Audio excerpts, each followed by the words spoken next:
Travel day നൈറ്റിൻ്റെ പുതിയൊരു വീഡിയോയിലേക്ക് എല്ലാവർക്കും സ്വാഗതം. എൻ്റെ പേര് ഫിറോസ്. പേര് പറഞ്ഞത് കഴിഞ്ഞ കുറച്ച് കമൻസ് ഉണ്ടായിരുന്നു, പേരൊന്ന് പറയണേ, എന്താണ് പേര് എന്ന് അറിയില്ല എന്ന് പറഞ്ഞിട്ട്, അതുകൊണ്ടാണ് പേര് പറഞ്ഞത്. എൻ്റെ പേര് ഫിറോസ് എന്നാണ്. അങ്ങനെ കഴിഞ്ഞ വീഡിയോയിൽ നമ്മൾ ഈ ബീച്ചിൽ വന്ന് ഇറങ്ങുന്നത് വരെയുള്ള കാര്യങ്ങളായിരുന്നു കണ്ടത്. ഇനി നമുക്ക് ഈ ബീച്ചും ഇവിടെ ഒരു പേരുണ്ട്, ആ പേരൊക്കെ ഒന്ന് എക്സ്പ്ലോർ ചെയ്യാം. വാ, നമുക്ക് ഒന്നിച്ച് കണ്ടു നോക്കാം എങ്ങനെയുണ്ടെന്ന് അറിയാലോ.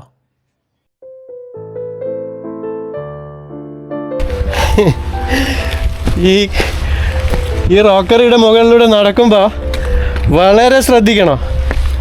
കാരണം ഒന്ന് കാല് തെറ്റിയാൽ വീണാലോ, വീണാൽ പിന്നെ എന്ത് സംഭവിക്കാനല്ലേ, പാറയാണ് മൊത്തം, പിന്നെ ഒന്നും നോക്കേണ്ടി വരില്ല. പക്ഷേ ബ്യൂട്ടിഫുൾ ആയിട്ടുള്ളൊരു സ്ഥലമാണ് കേട്ടോ, നല്ല ഭംഗിയുണ്ട് കാണാൻ. ഇവിടെ ഞാൻ കണ്ട ഒരു പ്രത്യേകത എന്താണെന്ന് അറിയോ, ഞാൻ ഈ റോക്കറിയിലൂടെ കുറേ സമയമായിട്ട് നടക്കുന്നുണ്ടേ. പതുക്കെ നടക്കാനും പറ്റുള്ളൂ, കാരണം തെന്നി വീണിട്ടുണ്ടെങ്കിൽ പണി കിട്ടും. ഇവിടെ ഒരു പ്ലാസ്റ്റിക് ബോട്ടിലോ അല്ലെങ്കിൽ ഒരു ബീറിൻ്റെ ബോട്ടിലോ അല്ലെങ്കിൽ എന്തെങ്കിലും ഒരു വേസ്റ്റ്, ഈവൻ ടിഷ്യൂ പേപ്പർ ഒന്നും ഇവിടെ നമുക്ക് കാണാൻ പറ്റില്ല. അത്രയ്ക്ക് വൃത്തിയായിട്ടാണ് ഈ ബീച്ചുള്ളത്. നമ്മുടെ നാട്ടിലൊക്കെ ആണെങ്കിൽ പല ബീച്ചുകളും അറിയാമല്ലോ, ടോയിലൊക്കെ ആക്കി വെച്ചിട്ടുണ്ടാവും. എന്തായാലും ഈ ഒരു ബീച്ച് അങ്ങനെയൊന്നുമല്ല. ഈ ഒരു ബീച്ച് എന്ന് മാത്രമല്ല, തായ്ലൻഡിലെ ഏകദേശ ബീച്ച്, എല്ലാ ബീച്ചുകളും ഞാൻ കണ്ടെടുത്തൊന്നും അങ്ങനെ വൃത്തികേടൊന്നും ഞാൻ കണ്ടിട്ടില്ല ഇതുവരെ. അപ്പോൾ ആ ദൂരെ കാണുന്നത് ഒരു പേരാണ്. പിന്നെ അവിടെ ചെറിയൊരു ഐലൻഡ് ഉണ്ട്, പക്ഷേ ജനവാസം ഇല്ലാത്തൊരു ഐലൻഡാണ്, കാട് മാത്രമേ കാണാൻ പറ്റുന്നുള്ളൂ. അവിടെ ദൂരെ ഒരു ചെറിയൊരു തോണി, ഒരു ചെറിയൊരു ഫിഷർമാൻ ബോട്ട് പോലെയാണ് തോന്നുന്നത്, വരുന്നതായിട്ട് കാണുന്നുണ്ട്.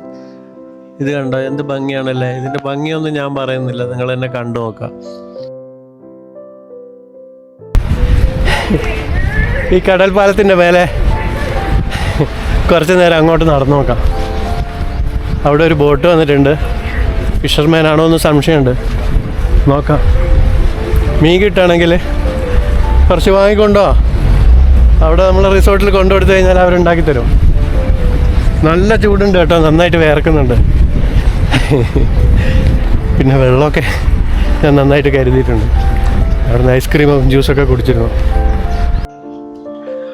ഇത് നല്ല വലിപ്പമുണ്ട്, നടക്കാനുണ്ട് കുറച്ച് ദൂരം. ഇവിടെ ഒരു വണ്ടി പാർക്ക് ചെയ്തിട്ടുണ്ട്, മോട്ടോർ സൈക്കിളൊക്കെ പാർക്ക് ചെയ്തിട്ടുണ്ട്. ആഹാ, എന്ത് രസമാണ് കാണാൻ.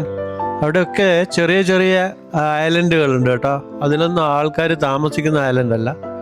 പക്ഷെ നാളെ നമുക്ക് ഇവിടെ വീണ്ടും വരണം. ഇവിടെ നിന്നാണ് നാളെ നമ്മളൊരു ഐലൻഡിലേക്ക് പോകുന്നുണ്ട്. ആ ഐലൻഡിൻ്റെ പ്രത്യേകതകളൊക്കെ അവിടെ ചെന്നിട്ട് പറയാം. ഇത് ഫിഷർമാൻ്റെ ബോട്ടല്ല, ശരിക്കും ഇവിടെ വേറെ ഏതോ ഐലൻഡിൽ നിന്ന് പാസഞ്ചേഴ്സ് വന്നിട്ടുള്ളതാണ് ഇങ്ങോട്ടേക്ക്. ഇതുപോലെയുള്ള കുറേ ബോട്ട് സർവീസ് ഇവിടുന്ന്, ചെറിയ ചെറിയ ഐലൻഡുകളുണ്ട് ഇവിടെ, അവിടേക്ക് ഇവർ സർവീസ് നടത്തുന്നുണ്ട്. ജനവാസ കേന്ദ്രങ്ങൾ ഉള്ള ഐലൻഡുകൾ 3-4 ഐലൻഡുകൾ ഇതിന് അടുത്തായിട്ടുണ്ട്. അതിലൊരു ഐലൻഡിലേക്കാണ് നമ്മൾ നാളെ പോകാൻ ഉദ്ദേശിച്ചത്. ഇവിടെ ബീച്ച് എന്ന് പറഞ്ഞിട്ടാണ് ഞാൻ വന്നത്, പക്ഷേ ഇങ്ങനെ ഒരു പേരുള്ള കാര്യം എനിക്കറിയായിരുന്നു. ഇവിടെ നിന്നാണ് എനിക്ക് നാളെ ഐലൻഡിലേക്ക് പോകേണ്ടതെന്നുള്ളത് എനിക്കറിയായിരുന്നു. പക്ഷേ ഈ ബീച്ചായിട്ട് ഇവിടെ ഒന്നും കാണാനൊന്നുമില്ല. പക്ഷെ ഒരുപാട് വണ്ടികൾ അവിടെ പാർക്ക് ചെയ്തിട്ടുണ്ട്, പക്ഷെ ആരെയും കാണാനും ഇല്ല. ഇവരൊക്കെ എങ്ങോട്ടാണ് പോയത്? ആരെയും കാണുന്നില്ല. അവിടെ ഒരു ഐസ്ക്രീം വിൽക്കുന്ന ഒരാളുണ്ടായിരുന്നു, പിന്നെ 1-2 പേരെ ഞാൻ ഇവിടെ കണ്ടിട്ടുണ്ട്. അത്രയും വണ്ടികൾ അവിടെ പാർക്ക് ചെയ്തിട്ടുണ്ട്. അപ്പോൾ അതിൽ നിന്ന് എനിക്ക് മനസ്സിലാക്കാൻ പറ്റുന്നത്, ഇവിടെ ഇവർ വണ്ടി പാർക്ക് ചെയ്തിട്ട് ഇതേപോലെയുള്ള ഈ ചെറിയ ബോട്ടുകളിൽ മറ്റുള്ള ഐലൻഡുകളിൽ പോയിട്ടുണ്ടാവും. അങ്ങനെ ആവാനാണ് സാധ്യത. ഇവിടെ ഞാനൊരു ബോട്ടിൻ്റെ ഡ്രൈവറെ അടുത്ത് സംസാരിച്ചപ്പോൾ എനിക്ക് മനസ്സിലാക്കാൻ പറ്റിയത്, ഇവിടെ പലരും, ഇവിടെയുള്ള ലോക്കൽസ് തന്നെ വണ്ടിയൊക്കെ എടുത്ത് വന്നിട്ട് ഇവിടുന്ന് ഇതേപോലെയുള്ള ചെറിയ ബോട്ടുകൾ വാടകയ്ക്ക് എടുക്കും, എന്നിട്ട് മീൻ പിടിക്കാൻ പോകും. അതാണ് സംഭവം. സൂപ്പർ അല്ലേ? ഇപ്പോൾ അത് കണ്ടോ, ചെറിയൊരു ഐലൻഡ് രൂപപ്പെട്ട് വന്നിരിക്കുന്നത്. ഇപ്പോൾ വേലി ഇറക്കമാണ്, അതുകൊണ്ടാണ് നല്ല ക്ലിയർ ആയിട്ട് കാണാൻ പറ്റും നമുക്ക് കടൽ. എന്ത് ഭംഗിയല്ലേ. ഇതിൻ്റെ ഭംഗിയെക്കുറിച്ചൊന്നും വർണ്ണിക്കാൻ എനിക്ക് അറിയില്ല കേട്ടോ, വാക്കുകൾ കിട്ടുന്നില്ല. പദസമ്പത്തൊക്കെ കുറഞ്ഞു തുടങ്ങി. ഇവിടെ നിന്ന് നിങ്ങൾ വരണമെന്നൊന്നും ഞാൻ പറയില്ല, കാരണം ഇവിടെയൊക്കെ എത്തിപ്പെടാൻ വളരെ ബുദ്ധിമുട്ടാണ്. നല്ല സമയവും വേണം, നല്ല മെനക്കേടുണ്ട്. പക്ഷേ വീഡിയോസിൽ ഇതൊക്കെ ഇങ്ങനെ കാണാമല്ലോ. ഞാനും അത് തന്നെ ഉദ്ദേശിക്കുന്നുള്ളൂ. നമുക്ക് കുറച്ച് യൂണീക്കായിട്ടുള്ള കുറച്ച് വീഡിയോസുകൾ ചെയ്യുക. എല്ലാവരും വന്ന് ചെയ്യാത്ത കുറേ സ്ഥലങ്ങൾ തായ്ലൻഡിൽ നമുക്ക് കാണാൻ പറ്റുകയാണെങ്കിൽ കാണുക. അതൊക്കെ ഞാൻ ഉദ്ദേശിക്കുന്നുള്ളൂ. എന്തായാലും ഞാൻ വന്ന സ്ഥലം നല്ല ഭംഗിയുള്ള സ്ഥലമാണ്. നിങ്ങൾ തന്നെ പറയണം, കമൻറ്റ് ചെയ്യണേ. ഇവിടെ എനിക്ക് തോന്നുന്നത് ഹൈ ടൈഡാകുമ്പോൾ ഇവിടെ ഈ പാലത്തിൻ്റെ മുകളിൽ നിന്നിട്ട് മീൻ പിടിക്കാൻ പറ്റും. എന്ത് രസമാണ് കാണുമ്പോൾ.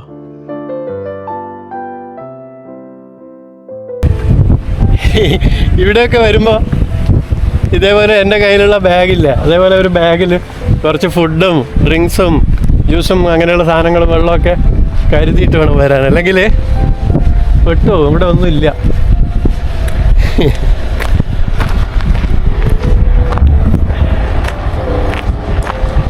നല്ല സ്ഥലമല്ലേ നമ്മൾ വന്നത്? പറയണേ, കമൻറ്റ് ചെയ്യണേ എങ്ങനെയുണ്ട് സ്ഥലം. ഞാൻ വെറുതെ പറയല്ല. ഇവിടെയൊക്കെ മലയാളികൾ എന്തായാലും എത്തിയിട്ടുണ്ടാവില്ല, യൂട്യൂബേഴ്സ് ഒരിക്കലും വന്നിട്ടുണ്ടാവില്ല. എൻ്റെ വീഡിയോസിൽ നിങ്ങൾ പലതും കാണുന്നത് കൗതുകമുള്ള ആരും വീഡിയോസ് ചെയ്യാത്ത സ്ഥലങ്ങളിലായിരിക്കും. നമ്മുടെ വീഡിയോസ് ഒരു യുണീക്കായിരിക്കട്ടെ അല്ലേ?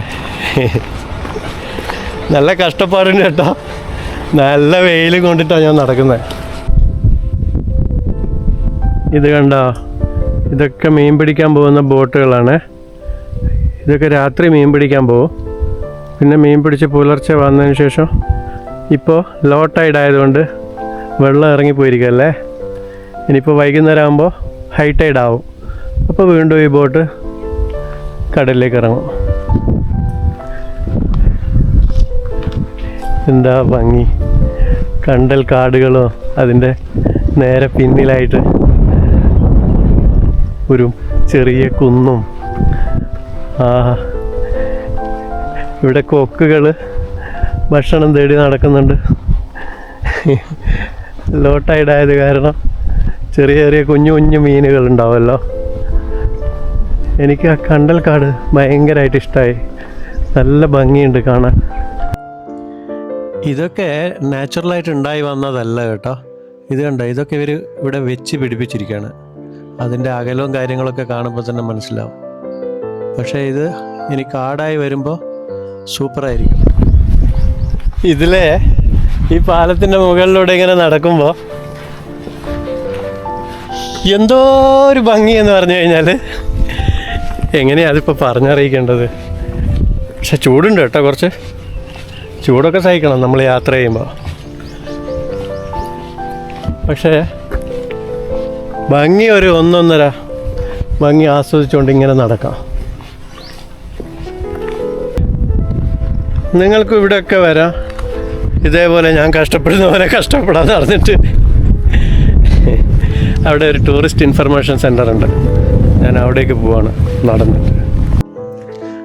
അതാണ് ടൂറിസ്റ്റ് ഇൻഫർമേഷൻ സെൻ്റർ. പക്ഷേ ഇത്രയും റിമോട്ടായിട്ടുള്ള ഒരു ഏരിയ, ഒരു ഗ്രാമപ്രദേശത്ത് ചെറിയൊരു പേരും ഒരു ബീച്ചൊക്കെ, ബീച്ച് എന്ന് പറയാനൊന്നുമില്ല. അവിടെ ഇത്രയും വലിയ 2 കെട്ടിടങ്ങൾ, ഇൻഫർമേഷൻ സെൻറ്റർ. അപ്പോൾ ഇവർ ടൂറിസത്തിന് എത്രത്തോളം പ്രൊമോട്ട് ചെയ്യുന്നുണ്ട് എന്നുള്ളത് ഇതിൽ നിന്ന് തന്നെ നമുക്ക് മനസ്സിലാക്കാൻ പറ്റൂലേ. നമ്മുടെ നാട്ടിലൊക്കെ നല്ല നല്ല ബീച്ചുകളും ടൂറിസ്റ്റ് ഏരിയകളൊക്കെ ഉണ്ടെങ്കിൽ ഇതേപോലെയുള്ള ഒരു ടൂറിസ്റ്റ് ഇൻഫർമേഷൻ സെൻറ്ററും അവിടെ കുറച്ച് സ്റ്റാഫും പ്രയാസമാണ് കാണാൻ.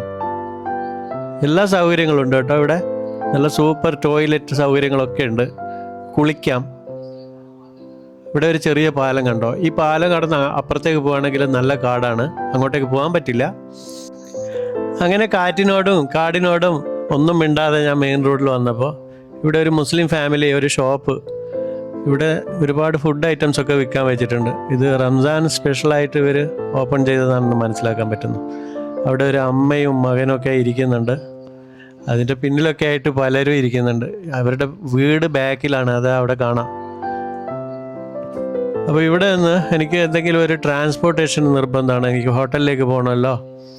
അപ്പോൾ കുറച്ച് സമയം എന്തായാലും ഇവിടെ നിൽക്കാം. ഏതെങ്കിലും ഒരു വണ്ടി കിട്ടുകയാണെങ്കിൽ നന്നായിരിക്കും. ഇവിടെ ഒരുപാട് ഐറ്റംസ് ഉണ്ടാക്കി വെച്ചിട്ടുണ്ട്. ചിക്കനും ബീഫും മട്ടനും ഒക്കെ ഉണ്ട്, പോർക്കില്ല. ജ്യൂസ് ഐറ്റംസ് ഉണ്ട്, ഫ്രൂട്ട്സ് ഉണ്ട്. അങ്ങനെ ഒരു ജ്യൂസൊക്കെ വാങ്ങി അവരുടെ അടുത്ത് കുറച്ച് വർത്താനമൊക്കെ പറഞ്ഞിട്ട് ഒരു വണ്ടിക്ക് വേണ്ടി വെയിറ്റ് ചെയ്തിരിക്കുക. ഇത് കണ്ടോ, ഒരുപാട് ഫ്രഷ് ജ്യൂസൊക്കെ അവർ ഐസിലിട്ട് വെച്ചിട്ടുണ്ട്. ഭാഗ്യത്തിന് കൂടുതൽ സമയമൊന്നും അവിടെ വെയിറ്റ് ചെയ്യേണ്ടി വന്നില്ല. ഈ അമ്മച്ചി വന്നിട്ട് എന്നെ പിക്ക് ചെയ്തു. ഫ്രീ ആയിട്ട് അവർ എന്നെ എൻ്റെ ഹോട്ടലിലേക്ക് കൊണ്ടുപോയി വിടാമെന്ന് പറഞ്ഞു. വളരെ നന്ദി എന്ന് ഞാനും പറഞ്ഞു. അങ്ങനെ ഈ അമ്മച്ചിയുടെ കൂടെ ഹോട്ടലിലേക്ക് പോയിക്കൊണ്ടിരിക്കുകയാണ്. ഇവിടെ നമുക്ക് ടാക്സി ഒന്നും കിട്ടത്തില്ല. ഇതേപോലെ ആരെങ്കിലും നമുക്ക് ഹെൽപ്പ് ചെയ്യണം, അല്ലെങ്കിൽ പിന്നെ നമ്മുടെ സ്വന്തം വണ്ടി ഉണ്ടായിരിക്കണം, അതേ നടക്കത്തുള്ളൂ. അല്ലാതെ ഇവിടെ നമുക്ക് ഈവൻ മോട്ടോർ ബൈക്ക് ടാക്സി പോലും കിട്ടാനില്ല. ഇവിടെ എല്ലാ വീട്ടിലും കാറും മോട്ടോർ ബൈക്കും ഉണ്ട്, പിന്നെ ടാക്സിൻ്റെ ആവശ്യമില്ലല്ലോ. അത് തന്നെയാണ് സംഭവം. ഞാൻ അവർക്കൊരു താങ്ക്സ് ഒക്കെ പറഞ്ഞ് ബൈ ബൈ ഒക്കെ പറഞ്ഞ് ഇവിടെ ഹോട്ടലിലെത്തി, ഈ റിസോർട്ടിലെത്തിയപ്പോൾ അവിടെ മ്യൂസിക്കൊക്കെ നന്നായിട്ട് ലൗഡ്ലി മ്യൂസിക്കൊക്കെ പ്ലേ ചെയ്യുന്നുണ്ട്. കുട്ടികളുടെ പൂളിലൊന്നും ആരെയും കാണാനില്ല. ഇതുണ്ടോ, കുട്ടികൾക്ക് നന്നായിട്ട് എൻജോയ് ചെയ്യാൻ പറ്റുന്ന പൂളാണിത്. ഇപ്പോൾ സമയം ഇവിടെ വൈകുന്നേരം 5 മണിയായി. എന്തായാലും കുറച്ചുകൂടെ ഈ റിസോർട്ടിനകത്തൂടെ നടക്കാമെന്ന് കരുതിയിട്ട് ഞാൻ അവിടെ ഇവിടെയൊക്കെ നടക്കുന്നുണ്ടായിരുന്നു കേട്ടോ. ഇതാണ് എൻ്റെ മുറി. ചെറിയൊരു മുറിയാണ് കേട്ടോ. AC ഒക്കെ ഉണ്ട്, ടോയ്ലറ്റ് ഉണ്ട്, നല്ല വൃത്തിയുള്ള ടോയ്ലറ്റാണ്. കുളിച്ച് ഫ്രഷായിട്ട് ഇനിയിപ്പോൾ രാത്രിയായി, ഡിന്നർ കഴിക്കണം, കിടന്നുറങ്ങണം. നാളെ രാവിലെ തന്നെ പോകാനുള്ളതാണ്. റെസ്റ്റോറൻറ്റിൽ വന്ന് ഡിന്നർ ഓർഡർ ചെയ്തിട്ടുണ്ട്.